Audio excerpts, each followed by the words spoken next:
All right, everybody, welcome back to the CyberAware podcast. This is episode 2. My name's Nathan, and I'm your resident expert on all things cybersecurity, and I'm here joined with Ham. Hey, how's it going, Nathan? It's good to be back on the mic once again here in the broadcasting room, as always. Welcome back. So for today's episode, we're talking about all things ransomware. Pretty hot topic in today's world, so I'm just going to start off with you. What do you know about ransomware? Dude, I'm going to be really honest with you. I don't know a dang thing about. That's perfectly fine. As I said, it was a big thing in today's world. Have you heard about ransomware? Honestly, just from the stuff that we talked about, like in the last episode, that's really all I've heard about it. Okay. Well, I don't know if you're familiar, but there was a pretty big attack that happened not too long ago. So we're just going to be talking about that today, and that's kind of the reason that this is going to be its own episode entirely. Sure, absolutely. All right. So just starting off with ransomware, what is it? How does it happen? And you said you are not. I haven't have the slightest clue. So ransomware combines, you know what ransom is? Yeah, yes? no ransom is. Okay. Yep. So ransom and software combines the two. So as anything, ransom, take something, hold it for money. Yeah. And we have software, same idea. Okay, sure. So what people will do was it's basically malicious software that'll go on your computer, and most times it'll lock your computer out, lock your files, and demands, hey, pay me in order to get these back. Okay. So how this happened, it could be anything. As we were talking about vulnerabilities with people, someone might download something they shouldn't have, and with these big attacks like I'm going to be talking about, it was a bit more methodical and thought out with how it happened. Sure. So yeah, ransomware, general gist of it is it's malicious software, gets on your computer, locks out your files, and then on the other end they'll demand, hey, pay me this much, and I'll unlock your files for you. Or if you don't, they're staying locked, you're never getting them back. So how it happens could be, again, with safe clicking. You could be downloading something bad. It could be, someone's targeting you particularly or in particular. Yeah. Things like that. And how, ransomware itself, it might pop up. Sometimes a common thing is they'll actually change your computer background. Interesting. So all your files get locked and it'll just say in your background, email or talk to this and pay this much and we'll give you your files back. That sounds so scary. Yeah. I can see something like that happening on on a code grabbing website. I'm not going to say them, but you go to this website and they'll give you a Steam code for a game and you can download it, but who knows if that code is a legitimate thing. Yep. It always goes back to safe clicking. So when it comes to ransomware, even people themselves can be targets. I don't want to forget that at all. Small businesses, large businesses, but it surprisingly is that small businesses are actually somewhat bigger targets because they can't fight back in most cases. Yeah, I can see that. So big businesses, like the one that we're going to be talking about, I'll just let everyone know, REvil. I don't know if you've heard of that group at all. Not a clue. All right, well, I'll just let you in. They just hit for a $70 million ransomware attack. Oh my word. Yeah.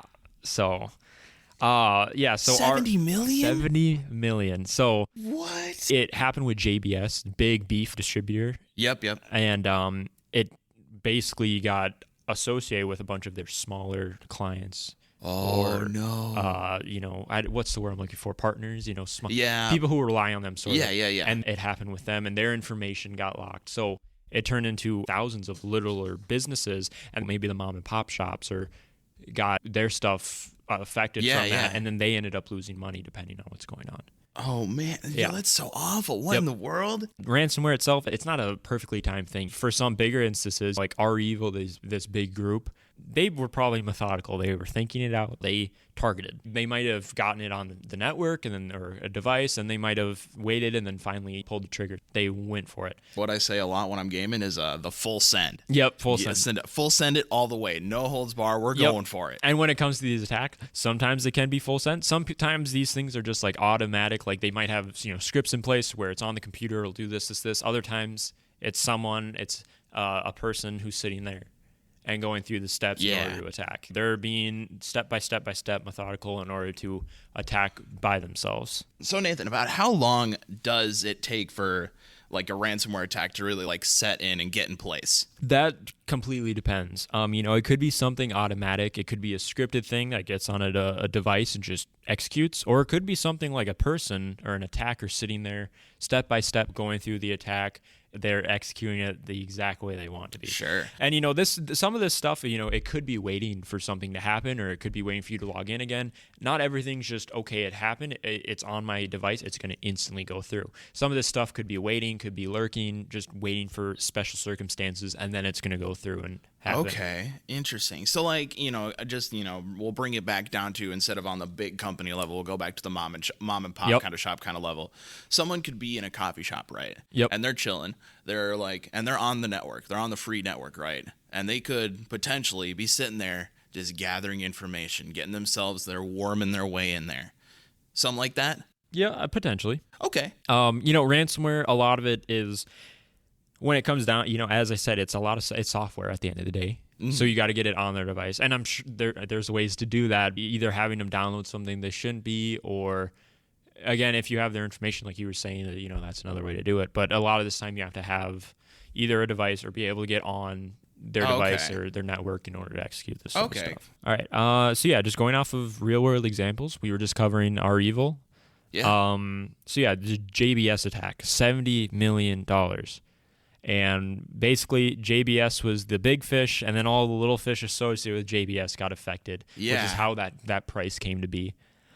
So as I was talking about, JBS, I'm sure, has a big IT group who was probably able to stop the bleeding a bit better than the mom and pop shops or the littler shops who are associated with them.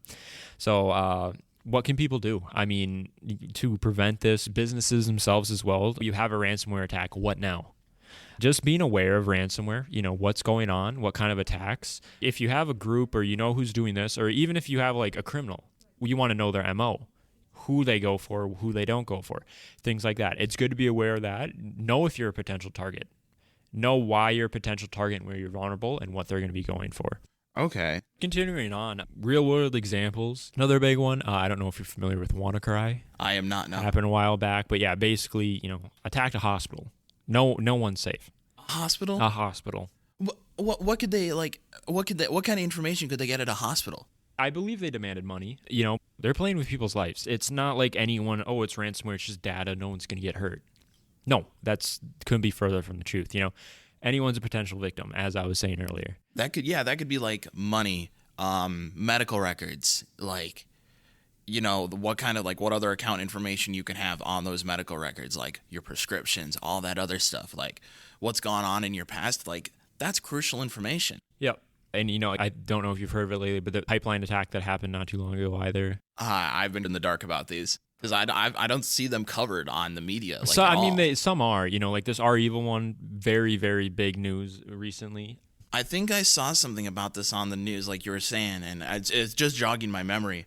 I think they described the attack as now this is gonna sound cheesy. Now, pardon my pun. Go for it.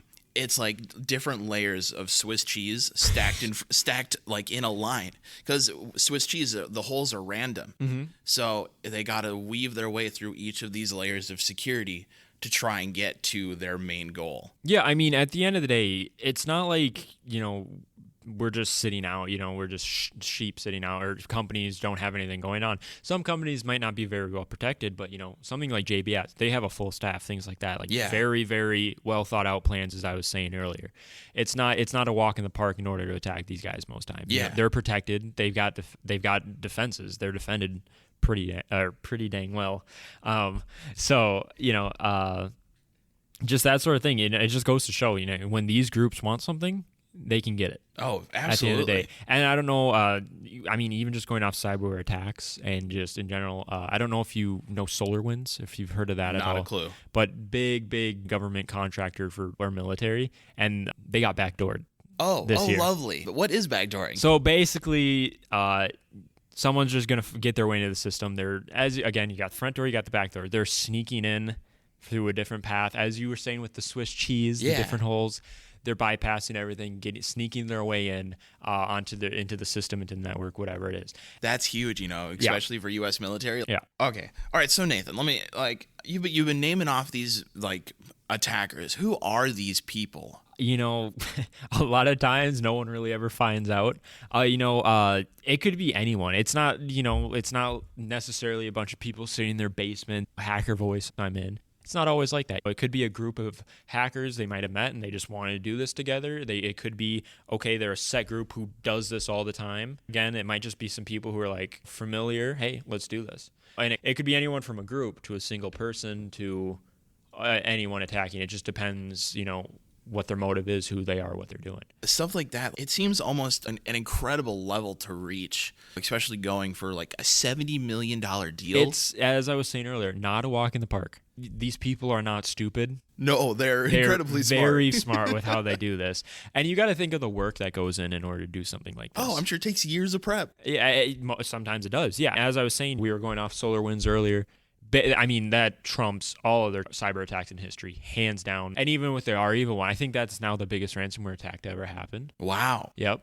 They're getting a lot of money for this sort of thing. I hate to say it, but I'm sure it pays pretty well. It pays the bills. Don't recommend anyone doing it. And as we were covering earlier, from what I've heard, REvil's gone dark.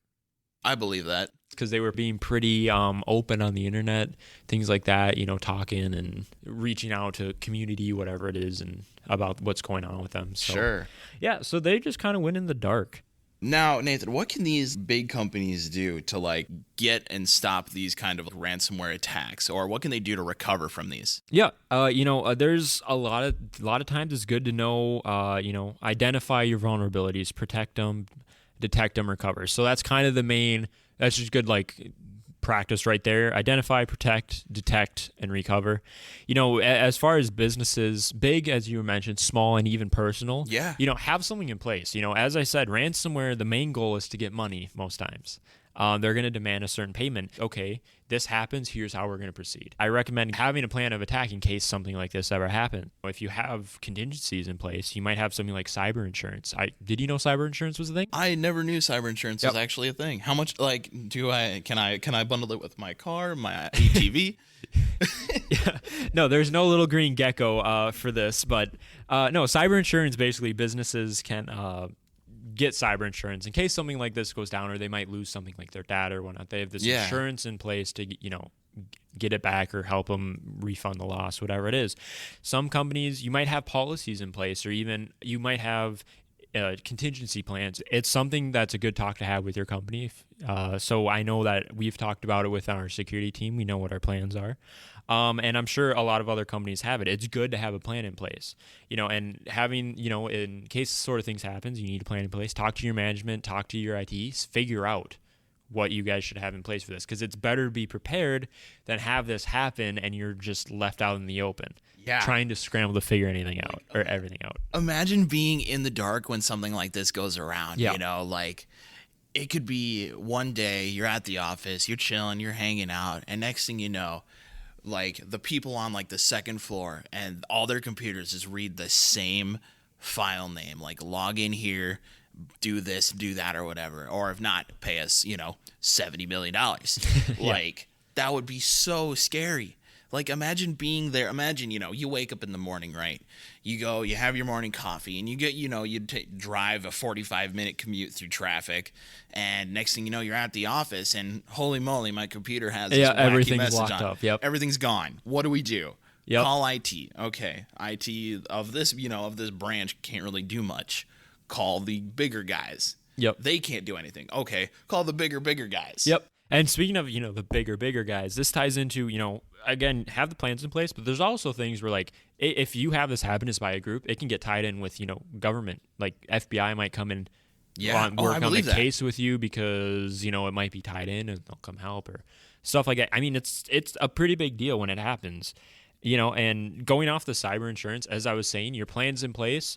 You might have cyber insurance, you might not. Your management might not want it, But if you guys do, if this happens to you, first thing to do, talk with the management, figure out what plans you have in place and act on them. Sure. And go from there. If it's okay, we're going to go talk to our cyber insurance people and go get this, go do it. Sure. You have those plans in place and follow them, because biggest thing is you got to stop the bleeding. That's pretty much anything IT or IT security, stop the bleeding. Stop the bleeding itself just means, stop any more issues from arising. Anything bad happening, you try to stop it as fast as you can. Can these big corporations, are there like besides, just the insurance, are they able to like back up their files, back up the important informations that they have? Great topic. So yeah, a lot of people have things in place, backups, data backups. So, maybe once a day they might back up everything. But then if something like this happens, you still lose a day, but it's better than losing everything. That's true. But I mean, this goes for small businesses, big and personal. Backups, great thing to have in place. In case you lose it, you have your backup that you can fall onto, and no harm, no foul. Minus a little bit depending. But yes, when it comes to ransomware, backups are the golden egg when it comes to if something were to happen, and then just get your data back from your backup. But I mean, this can be a double-edged sword sometimes, because if you have your backup stored on your network with the rest of the stuff, or if they're able to get in, if it's on your network, they might be able to get in and then, block your backup as well. Then you're kind of out of luck. Yeah. Oh my gosh. Yeah. So you just gotta we're gonna be covering backups actually in a later episode. So it's good. Cool. We're gonna be covering data and backups. So just stay tuned for that. But yeah, backups themselves are a really great way. They're always like the best you can possibly have in place, and not even just from ransomware attacks in general. Having this fallback. Yeah. In case anything happens, we got a ransomware attack, but you might have lost, 3 hours or a day of work, but it's better than losing everything. Weeks or a month's worth of since you last backed up. And for anyone listening, this goes for people, businesses, big, small, or anything. Have your data backed up. Whether it's on a hard drive somewhere or it's on a different server, wherever it is, just get it and make sure it's safe. Yeah. So yeah, 100%. All right. So as I was saying, backups, super important. Highly recommend them. They're great. I mean, whether it's you, a big business, small businesses, and your personal life, great idea to have. And backups themselves, as I was saying earlier, backups can still get, targeted, vulnerable. And this falls back to just the cyber insurance. Okay, we don't have a contingency plan, or this is happening. What can we do? There's actually a thing in place called a ransomware negotiator.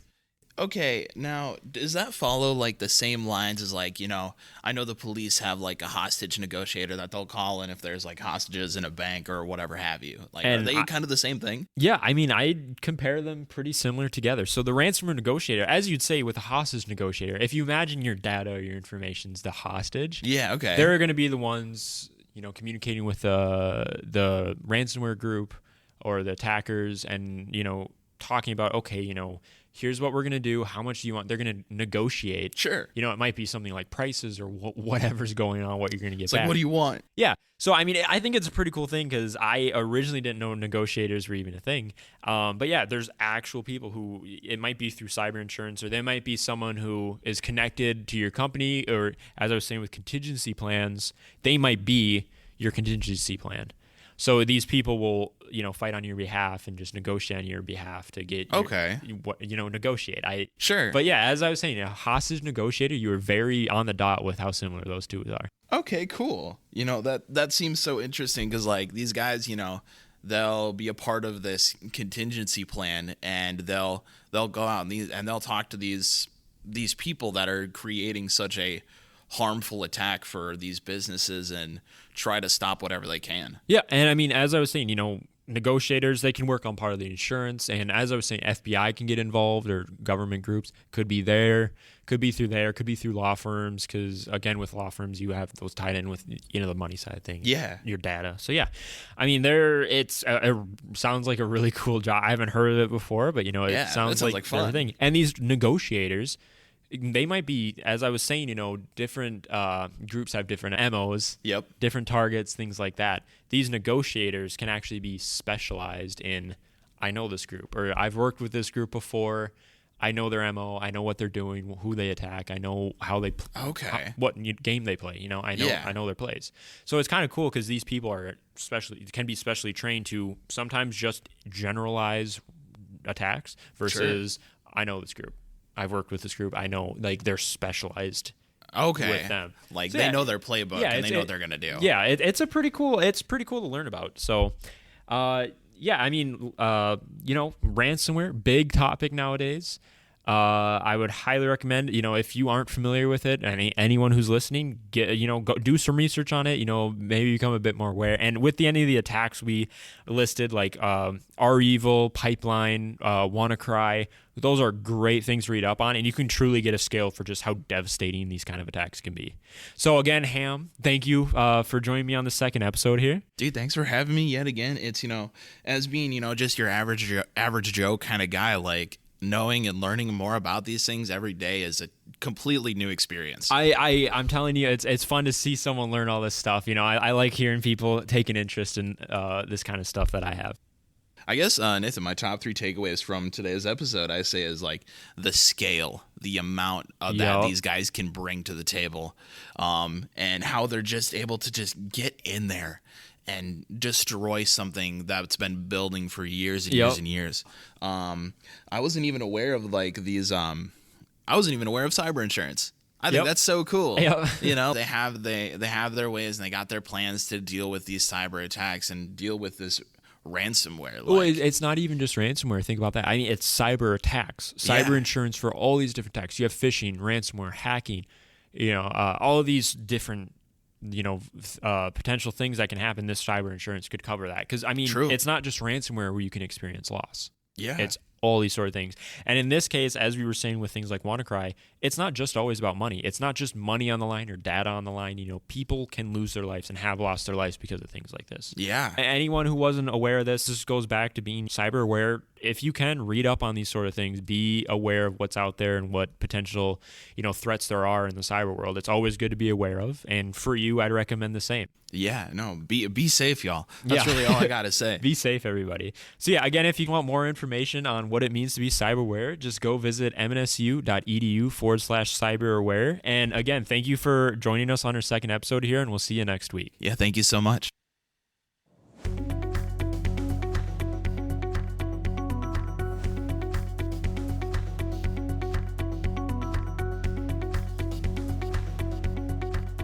Hey everyone, my CIS is here with the news. I'm a student expert on the information security team. I'll be updating you with what's going on in the cybersecurity world. Before I get into the headlines, please make sure to subscribe to our podcast. And today's highlights are ransomware attack on Crystal Valley Local Farm Co-op. On September 19th, 2021, Crystal Valley, a Minnesota-based farm supply and grain marketing cooperative, experienced a ransomware attack. The company based in the city of Mankato was able to confirm this through a Facebook post, saying, "Crystal Valley has been targeted in a ransomware attack.